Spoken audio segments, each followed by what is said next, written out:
Welcome to What She Does, the podcast that takes you inside the working lives of everyday women shaping the world around us. I'm Leanne Starr. And I'm Annie Sinzinger. And each week, we sit down with someone who shows us not just what she does, but how and why she does it. Plus, find out if you fit the same mold to grab the same type of gig. Let's discover What She Does, starting now.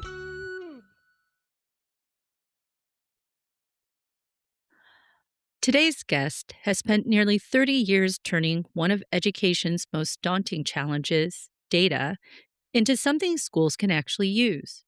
She's a PhD social psychologist, founder of Alla Breve Educational Consulting, a two-time TEDx speaker, author, and podcast host. She believes with full conviction that you can measure anything. And she wrote a book called Your School Sucks. We'll get into that title. Welcome, Nicole Alioto.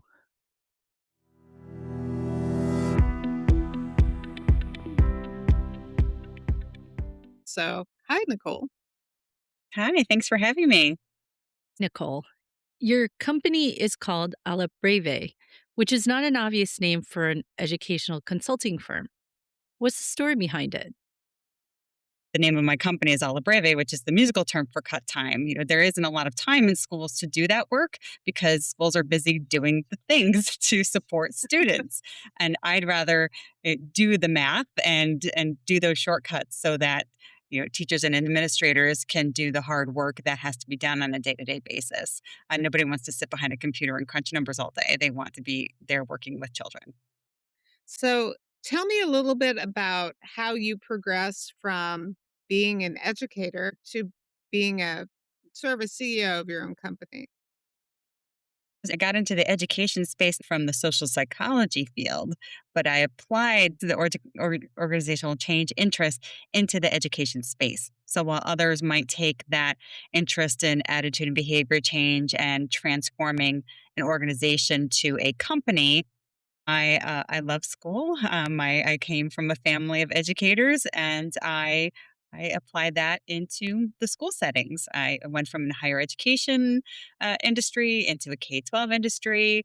Did a little work in the private sector, talking about how to transform the way we use data to drive decisions at a national level, and eventually started my own company. So um, really came about education from uh, a non-education, I guess, core, but you really worked in all of the levels of education, and it's my passion. So it's really my passion and my purpose. So, you were never actually a teacher? Not a classroom teacher. I've taught in higher education and I was an educational administrator. So I worked in K-12 systems as an educational administrator and service provider using data to transform school systems. How did you transform school systems? I'm kind of curious. So using data to drive decisions in that, how do you understand what, let's say, classroom assessments, what do they mean? So the psychometrics behind an assessment, what does it really mean when you're looking at all of the numbers? I taught psychometrics classes for education programs. I taught research methods, really understanding the statistics behind all of the data that are collected within a school system. Not a lot of education programs have a deep dive into the statistics and the research methodology, which is really where my background was. So I took that background and helped to translate that into an education industry. And that's really what I enjoy doing is really helping make sense of all of those things. And the more data that become available, the harder it is to catch up on all of those things. So It's not an obvious path that you've taken in your career. So, what was the version of you at the start? And what did you think your career would look like? mm, interesting question. When I started now, going back in time, I started my education back in the 90s and getting into the psychology or social psychology side. The path was really academia. That was the first idea, is that I was going to be a professor and I was going to get an academic job, and that was it. That was pretty much the route I expected to take. And as the dissertation was getting closer and job hunting began, there weren't as many academic positions as one would expect at that point in Uh-huh. time. And I did have a professor who was really a mentor to me, who was in this applied psychology space that wasn't discussed as much.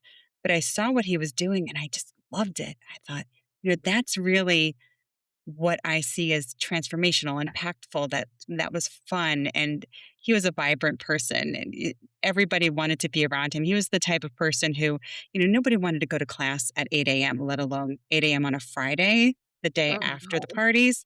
Oh, He yeah. would have a packed house because nobody wanted to miss what he was going to do.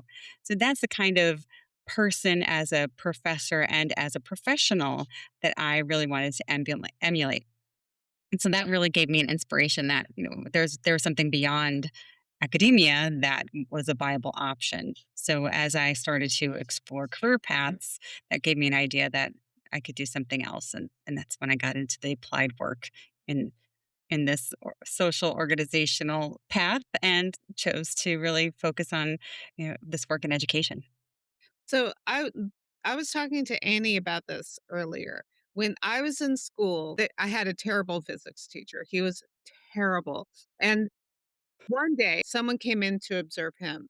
And for the only time in recorded history, he was great. Yeah. He gave a good lecture. And it was the only time I was like, I left the class and I think I said to somebody, I was like, this is the first time I understood physics. And the next day, he went right back to his usual. So and I don't know what the solution to that is. Multiple measures. That's the solution. Tell One me. one data point does not a decision maker, really. It's just like with a classroom assessment. We don't want one test to decide the fate of a student. We don't want one observation to decide the quality of a classroom. So I think that's something that we do as a company, that I do with our work.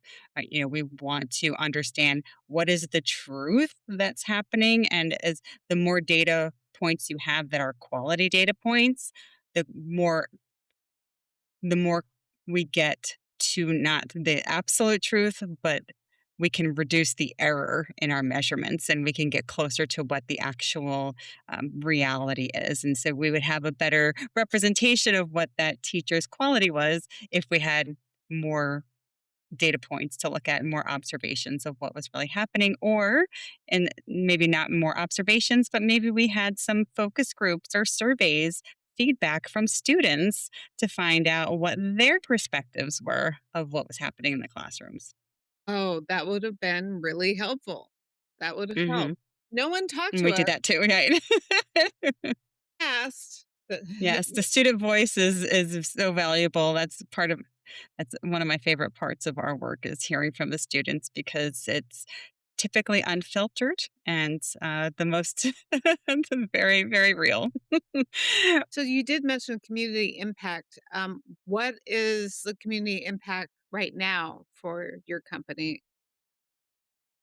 Where I see the community impact, because you're working with schools are really K-12 districts primarily.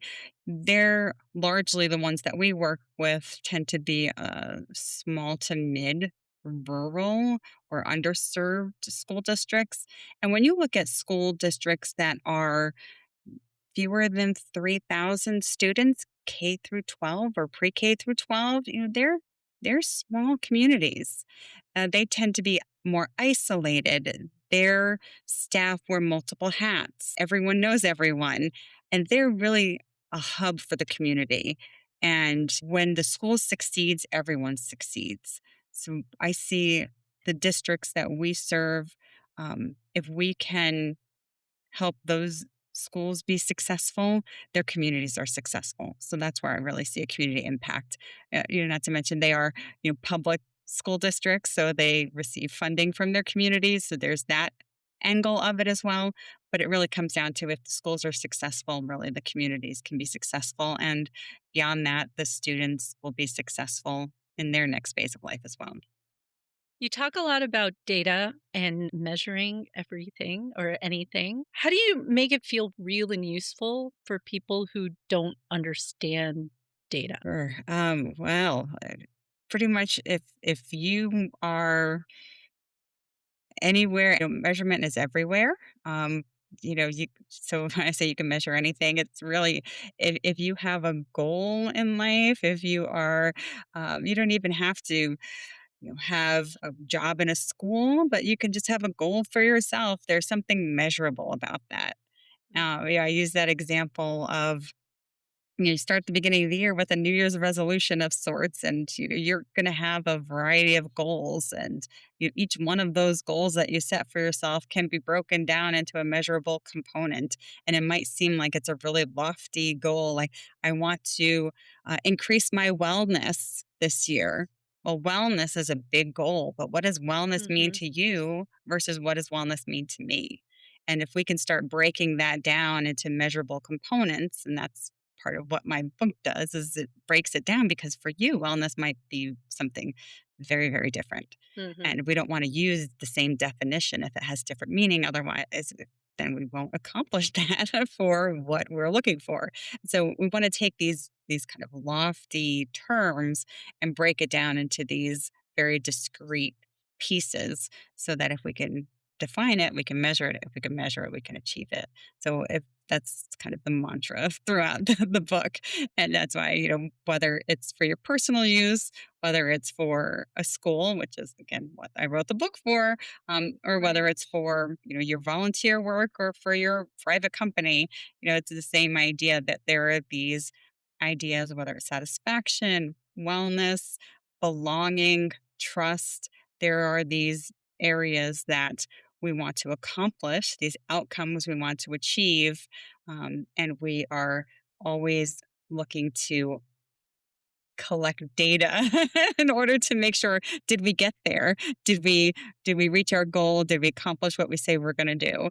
I'm talking more from an internal perspective, but moving forward these are going to be even more important for business and industry, for schools and nonprofits, to have that external evidence, because if resources are Mhm. scarce we want to show that we have value in what we're doing. So, data are going to be important for showing that value. Now, I Mhm. know that I send my kids to LAUSD and they've gotten pilloried for many, many things. But what do you think, especially with big city schools and also rural, but what is the biggest problem that they face? What's the biggest, oh my God, you're smiling. Biggest problem. Boy, how much time do we have? Oh, wow. I think we're gonna tackle something tough here. It's hard to point to any one thing because there's so many layers, and there have been systems in place for so many years, and layer after layer. And when there's been a break in a system and it hasn't been fixed, it just gets, the crack becomes greater, and as it gets bigger and bigger it's so hard to bring it back in. It's almost like once the toothpaste is out of the container it's hard to get it back in. And there's always the question of funding. I've when we do a SWOT analysis, strengths, opportunities, weakness, and threats, always under threat, funding is a given. There's always funding. But then the question is, if we had unlimited resources, is that going to fix everything? If we had the grant funding, you know, blank check, is it going to make everything better? And then it's usually, well, no, there's something else. There's something still missing. There's still a broken system. There's still, maybe there's a communication issue or there's a trust issue or there's something else. So let's just say we had all the money in the world. What's next that needs to be addressed? So I think there's always challenges that are happening external that have to be dealt with. What are the top issues that are internal that are getting in the way of success? And if we can figure out what some of those internal challenges are and figure out how we can work together through those, then where are those external resources that we can find to help fund what we want to be successful? So I know in larger, and again, that's not really where I spend a lot of our time. So I can't say for sure what's happening in, LA versus New York City Department of Mm. Education because of a lot more politics and other things going on. But when I see a school system identify the needs and start to collaborate and change what's happening within and say, now that we've got to focus and we're all working together on the same page, now we're going to go find the resources that we need because we know we're not going to get the funding through traditional funding streams. And then they start to get funding from new sources and they start to think differently about how they're doing business. I know that we don't like to think of schools as businesses, but how we're doing things. um, you know, Change can happen and progress can be made. So I know that success is out there, and it's not going to happen overnight because the situations didn't get to where they are overnight either. What do you think are the kind of common elements of, the different clients you've had? Because you mentioned they tend to be smaller school districts. What do you think are the common attributes of these different school districts that they're all facing that are similar? Common attributes are always lack of funding, multiple hats. Yeah, because um, they tend to be smaller. They tend to have individuals who are responsible for multiple roles. There's a lot of transition within communities, so there is a need to kind of reintroduce families into school systems. Things were a challenge prior to the pandemic, but since the pandemic, we Mm. hear about behaviors and social emotional.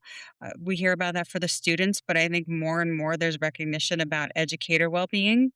And I think that's something that is talked about a lot more regularly over the past 3 or 4 years than we had talked about prior to that. We probably should have been talking about that a lot longer than more recently. But we're talking about that more frequently now, not just the well-being of students, but the well-being of all of our staff as well, and not just the teaching staff, but all staff. I think that's important. We're also seeing the value of partnerships, um, and really recognizing that with all of the funding questions as well as the requirements and the interest in portrait of a learner, portrait of a graduate. I know it's called something a little different in every state, but what we'd like to see students achieve in the future, as well as the influx of AI tools, this idea of partnerships, because we want students to be prepared for a future that's unknown.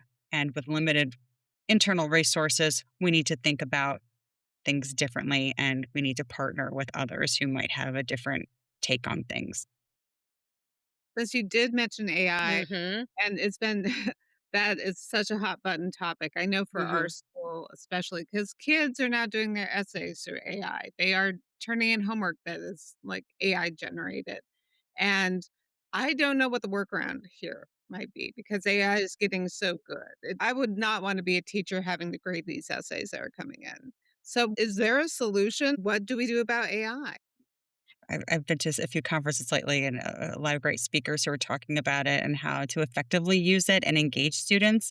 I actually saw a student talk about this last summer who said, if we're not using AI in the classroom, we're going to be left behind.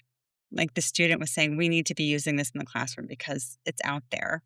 And everybody else is using it, so we need to figure it out. You can't ban it because it's out there, which is true.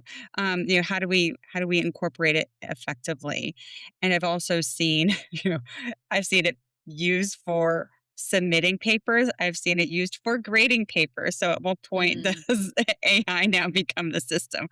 So I'm not, again, the expert in the instructional technology. I know there are quite a few out there, and I've interviewed a few for my podcast because, again, I'm not the expert, but there's some great resources out there who've written some books and done great presentations. But there are ways to integrate it in the classroom where you're using it as an enhancement and you're not using it as a replacement. And I think students can learn how to use it effectively, just like we're all using it to enhance our jobs and not using it as a way to replace our thinking. We still need to be able to think critically because it's not always accurate and it's not always useful. Sometimes we're getting the wrong answer. I've seen that also with oh, I can use AI to analyze my data. And oh, well, did it violate assumptions? Are these data correct? And sometimes it's not right. So, but if you don't know to ask the right questions, you're not going to have the right answers and make some bad decisions. So it's the critical thinking aspect of it and how to use it and verify because AI is still learning as well. So how do we do that in tandem instead of looking at it as a replacement? And also the thing that comes up a lot is AI is taking all our jobs. So I have, uh, 2 kids are high school students, and I don't know what to tell them as far as, "Should you go to college? Maybe? I don't know." I don't know what the job situation is going to be when you get out. It used to be pretty simple. You go to college, you get a job, you work, it's fine. And now everything is scrambled. So, I don't know. What should we be telling kids to do? If anything? I don't know. I feel like I've heard this before when the internet came out. Internet was going to replace Mm. everybody, and then Google was going to replace everybody, and then there was so many things that were going to replace everybody. And at some point, yeah, there certain things will be replaced, and certain things will be automated. And I remember when I first read Dan Pink's A Whole New Mind, and he talked about, things being automated versus outsourced. And those skills that aren't automated and outsourced are the ones that are really going to grow. And one of the areas he talked about was story. And now you hear so much about data storytelling and being able to tell a good story and how that's important for communication. And so Mhm. there are still skills that are needed that AI won't be able to do very well. Mm. And I think there's still value there, and there's so much that will be needed in terms of a human interaction perspective that higher education and workplace environments will need to provide that Mhm. we need to take advantage of that can't happen in this virtual environment. You're a CEO, a consultant, an author. You've done some TEDx talks and you host a podcast. How do you juggle all those things? And how do you avoid burnout? I think because everything is under the same umbrella, I don't feel like I get burned out, or I don't feel like it's a lot of hats because it's all kind of interconnected with what I love to do. Um, yeah, there's that expression, if you do what you love, it doesn't feel like work. I know I'm butchering the quote. If you don't never feel like it's work if you're doing what you love. And for me, I do what I love to do. Somebody asked me like, on a scale of 1 to 10, how, how much do you love what you do still? Because you've been doing it for so long. I mean, I've been in this field for almost 30 years. I've had my company for 9. And I'm like, I don't know, kind of, I guess 10, a 10 out of 10. She goes, really? 10 out of 10 on a typical day? I said, if I didn't love it, I wouldn't be doing it. It's just every day there's something that I can really get excited about. If I didn't get excited, then why continue to do it? And I think for me, whether it's a podcast, whether it's a presentation, or whether it's and again having the book come out, or talking with you, you can tell I'm pretty excited about it. And if somebody's interested in talking about it, I'm going to talk about it. So one of your books was called Your School Sucks. So, I uh, love it. I love yeah, that title. Well, it's there's a a great subtitle, so it's not just your school's. Right. That's true. so yes. But what should we be doing as parents to make sure to help our schools not suck? Yes, yes, yep. So that for those that might not have seen the subtitle. So it's Your School Sucks, Why Schools Fail to Measure Up and What to Do About It. Really the idea is that schools work really hard on trying to make progress and make an impact. But there's a good chance that there's someone either inside or outside of the school that might be saying your school sucks. We don't want that to happen because that's not really why schools are working so hard. So as a parent or community member, you know, I think asking the questions and asking for that evidence, because just because we don't see it doesn't mean it's not happening. Mhm. Or just because going to a board meeting is not typically the place where all of that information is shared. Those are very formulaic in terms of the structure of those meetings. They're not designed for dialogue. Where are the opportunities for parents and community to have a conversation? Setting aside time for for that meeting in a separate location, meeting with an administrator and asking those questions, not ambushing in the middle of a public session because you won't get an answer there. And then everybody will be frustrated. Not posting on social media because that's not where you're going to get an answer either. Mm. Having setting aside the time where you will get a thoughtful answer. Is there a public facing dashboard? If not, what might be useful there? Because what you might find useful in the community might be different than what the district thinks is useful for the community. So it just might be that there are different perspectives and there hasn't been an opportunity to come together and say, this is what we thought you wanted to see, but you're actually telling me this is what you think is useful. And that's really what the book Your School Sucks is about, is that are you looking at things in the same way and saying that this is the type of information that you define as success or you define as useful for saying whether or not the school is making an impact, the school has been effective, or programs are having the desired results. And so that's kind of where it's going there. And I think that happens more often than not is if somebody's making a complaint or looking for information, they might be publicly posting it in a community page, but they're not Mm. going to the school and asking for it. And if they are, it's less of a, here's really what I'm looking for. Can you show me where I can find this information, and how do I know that this program is having an impact? Maybe the district didn't have a program evaluation done. That might be something useful. Well, why not? And if that's something that really should be done, then that's something to continue to follow up on, because if it's not having an impact, then why are we spending additional resources on? So it's This a is interesting. conversation. Um, Something to think about here. I remember when my kids went to elementary school, I guess it was this principal, people just wrote these diatribes about the principal's awful and blah, blah, blah, blah, blah. I was like, Okay, but I don't think anyone's reading grade schools to find out that you're having this problem." Maybe. And certainly didn't change what was happening. So, if they read it, it wasn't having any impact. So, but this is interesting. Keep asking questions. And again, it's always you asking questions, asking for evidence, and, keeping the discussion open, because if we're all on the same page going in the same direction, we can all make great progress and support our students into the future. So, it's been really good to talk to you, Nicole. Thank you for having me. Thanks so much, Nicole.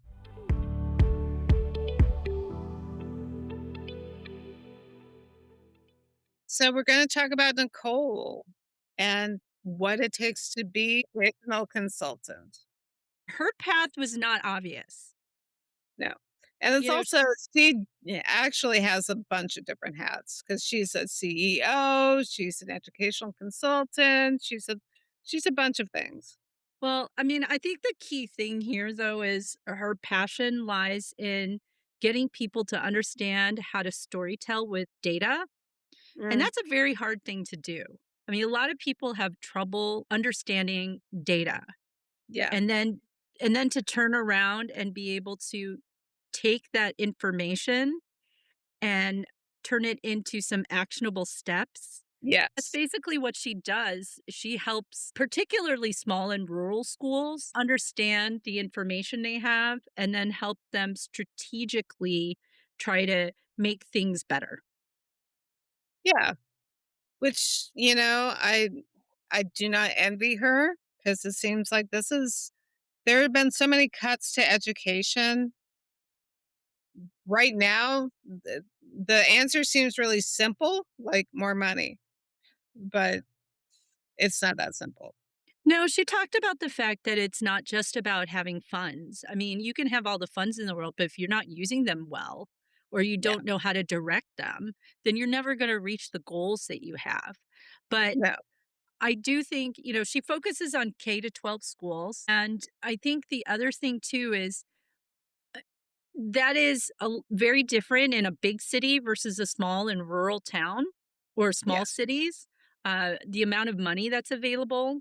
But I think it's also, it, schools are something that's very localized, Yeah. right? The community is a really big part of how schools can be successful. Either it's parental involvement or making sure to have funds given to the right kinds of things so that kids have these different opportunities.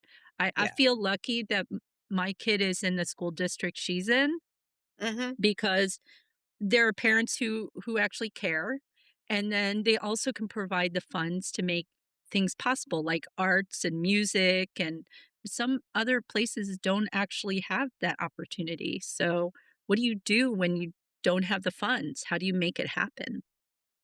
Yeah.